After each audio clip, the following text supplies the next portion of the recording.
Yan, paring Scar, andito ako sa terrace sa bahay namin. Ito to. Pagkagising mo, ito yung makikita mo. Yan.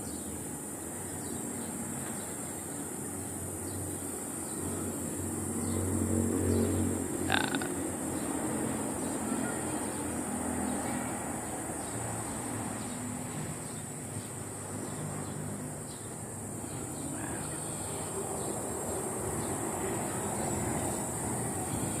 yan.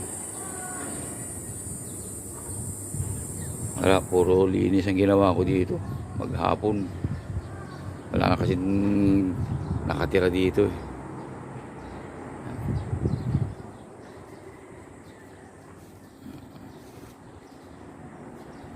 Yung